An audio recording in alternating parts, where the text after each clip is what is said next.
এটাই চীনের বিখ্যাত বুলেট ট্রেন, যেটা কিনা ঘন্টায় ৩০০ কিলোমিটার বেগে চলে।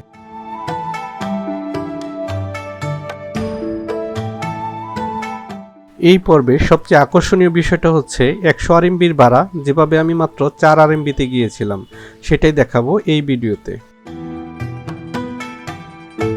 আমি যাচ্ছি গুলং গর্জি গ্লাস ব্রিজে। তো গত পর্বে দেখিয়েছিলাম কিভাবে ফেজিয়াং পার্ক থেকে মেট্রো করে গুয়াঞ্জু সাউথ রেলওয়ে স্টেশনে আসলাম, আর দেখিয়েছিলাম বুলেট ট্রেনের টিকিট কাটার প্রসেস। কথা বলতে বলতে সিকিউরিটি চেক ইন কমপ্লিট করলাম। এখন নির্ধারিত গেট দিয়ে প্ল্যাটফর্মে প্রবেশ করব। সত্যি বলতে যারা চীন ভ্রমণে আসে তাদের প্রায় সবাই বুলেট ট্রেনে একবার হলেও উঠতে চায়, কারণ এখানে ট্রেনগুলো শুধু দ্রুতগামী নয়, অত্যন্ত পরিচ্ছন্ন, আরামদায়ক এবং সময়নিষ্ঠ। চীনের বুলেট ট্রেন স্টেশনগুলো ডিজাইন করা হয়েছে সম্পূর্ণ হাইটেক সিস্টেমে। এখানে প্রবেশ করার সঙ্গে সঙ্গেই চোখে পড়ে বিশাল হল, পরিষ্কার পরিচ্ছন্ন পরিবেশ আর চারদিকে ডিজিটাল তথ্য বোর্ড, যেখানে আপনার ট্রেনের সময়, প্ল্যাটফর্ম নম্বর, গেট নাম্বার সবই খুব সুন্দরভাবে দেখায়। এখন এসকেলেটর দিয়ে নিচে নামছি। নিচে প্ল্যাটফর্মে দাঁড়িয়ে থাকা বুলেট ট্রেনটি দেখা যাচ্ছে। বুলেট ট্রেন স্টেশনের এই ভিউটা সত্যি অসাধারণ। উপর থেকে ট্রেনকে দেখতে দেখতে নামার এই মুহূর্তটা ভ্রমণের সবচেয়ে উত্তেজনাপূর্ণ অংশগুলোর একটি। আর একটু পরেই আমি উঠে পড়ব এই সুপার ফাস্ট ট্রেনে, আর শুরু হবে রোমাঞ্চকর যাত্রা। ট্রেনের বগির দিকে হেঁটে যাচ্ছি আর ভাবছি হাজারো মানুষ একসাথে হেঁটে যাচ্ছে, কিন্তু কোনো ধাক্কাধাক্কি নেই। এটাই চীনের ট্রাভেল কালচারের একটা বড় দিক। সবাই লাইনে থাকে, সবাই লাইনে যায়, সবাই নিয়ম মেনে চলে। এখন আমি দাঁড়িয়ে আছি চীনের বুলেট ট্রেনের ঠিক সামনে। কাছ থেকে দেখলে সত্যিই মনে হয় এর এয়ার ডাইনামিক নাকের ডিজাইনটা এমনভাবে তৈরি করা হয়েছে যেন বাতাস কেটে একদম নিঃশব্দে ছুটে যেতে পারে।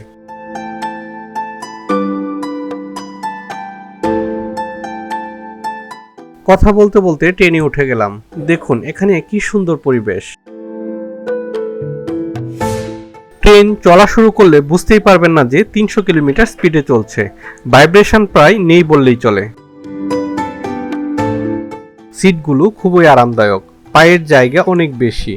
উপরে লাগেজ রাখার ব্যবস্থা রয়েছে। সিটের সামনে ফোল্ডিং টেবিল, চার্জিং পোর্ট সবই আছে। বুলেট ট্রেনের সবচেয়ে ভালো দিক হলো একবারে সময় মতো পৌঁছে দেয়। ট্রেনের ভেতরেও নীরব ও শান্ত পরিবেশ থাকে। সবাই নিজের কাজ করে, কেউ বই পড়ে, কেউ ল্যাপটপে কাজ করে, কেউ ঘুমায়। একদম এয়ারপ্লেনের মতো ফিলিং। কথা বলতে বলতে কখন যে পৌঁছে গেছি বুঝতেই পারিনি। এই হলো কিংওয়ান রেলওয়ে স্টেশন। স্টেশনটা সত্যি দারুণভাবে সাজানো, পরিষ্কার পরিচ্ছন্ন এবং পুরোপুরি আধুনিক সিস্টেমে পরিচালিত। এই আপুটা এখানকার লোকাল, আমার পাশের সিটে বসেছিল। উনার থেকে জেনে নিলাম এই শহরে দেখার মতো কি কি আছে, আর উনিও খুব আন্তরিকতার সাথে আমাকে বেশ কিছু ইনফরমেশন দিল।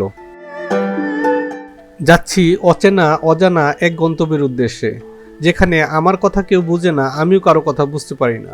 সাথে অবশ্য একজন বাঙালি বা পরিচিত কেউ থাকলে হয়তো কিছুটা ভরসা পেতাম। যাই হোক, প্ল্যাটফর্ম থেকে বের হয়ে সামনের দিকে হাঁটছি। পাশেই রয়েছে বাস স্টেশন। হাঁটতে হাঁটতে বাস স্টপে চলে এলাম। তেমন মানুষজন নেই, কোনো কোলাহল নেই, যেন এক ধরনের শুনশান নীরবতা কাজ করছে এই বাস স্টপে।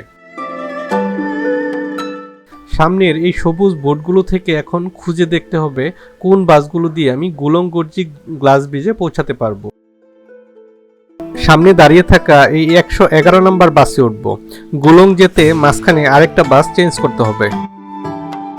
যেহেতু অচেনা জায়গা এবং লোকাল চাইনিজরা ইংলিশ তেমন একটা বুঝে না, সো আপনি যদি হ্যাসেল পোহাতে না চান, সেক্ষেত্রে ১০০ আরএমবি দিয়ে একটা ট্যাক্সি ভাড়া করে চলে যেতে পারেন গুলং গর্জি গ্লাস ব্রিজে। বাংলা টাকায় ১৮০০ টাকার মতো লাগবে। মাত্র ২ আরএমবি অর্থাৎ ৩৬ টাকায় চলে এলাম কিংসিং পার্ক বাস স্টপে। এখন আমি দাঁড়িয়ে আছি কিংসিং গং ইয়ন বাস স্টপে। এই জায়গা থেকেই উঠব ৩১২ নম্বর বাসে, আর সরাসরি চলে যাব গুলংয়ে। যাই হোক, যেহেতু দীর্ঘ পথ, তাই নির্দিষ্ট সময়ের মধ্যেই আমার গুলংয়ে পৌঁছাতে হবে। আবার সন্ধ্যার মধ্যেই ফিরে আসতে হবে, না হলে বুলেট ট্রেন মিস হয়ে যাবে। এই যাত্রায় তাই প্রতিটি মুহূর্তই ভীষণ মূল্যবান, একটু সময় নষ্ট করার সুযোগ নেই।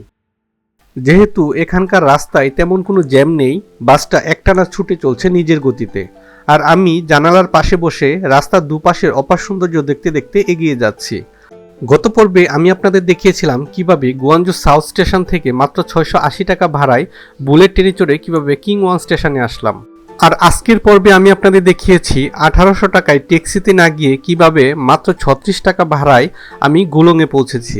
King one bullet train station থেকে বের হয়ে পাশেই ছিল বাস স্টেশন। সেখান থেকে 111 নম্বর বাসে চড়ে মাত্র 2 RMB ভাড়ায় চলে এলাম কিং শিং গং ওয়ান বাস স্টপে। আর এখান থেকে 312 নম্বর বাসে চড়ে আবারও 2 RMB ভাড়ায় চলে গেলাম গুলংয়ে। তাহলে বুঝতেই পারছেন কিং ওয়ান বাস স্টেশন থেকে কিং শিং গং ওয়ান বাস স্টপে আসতে লাগলো মাত্র 2 RMB, আবার এই কিং শিং গং ওয়ান বাস স্ট্যান্ড থেকে গুলংয়ে যেতে 2 RMB, অর্থাৎ সর্বমোট 4 RMB, যেটা বাংলা টাকায় দাঁড়াচ্ছে 36 টাকার মতো। আমি যেহেতু একদম কম বাজেটে ট্রাভেল করি, সো এই সস্তা বাস রুটটাই বেছি। তবে আমি বলবো আপনি যদি খুব বেশি অ্যাডভেঞ্চার প্রিয় না হন, সেক্ষেত্রে এই বাস রুটটা আপনার জন্য নয়। আজকে এ পর্যন্তই, খুব শীঘ্রই আসছি পরবর্তী পর্ব নিয়ে।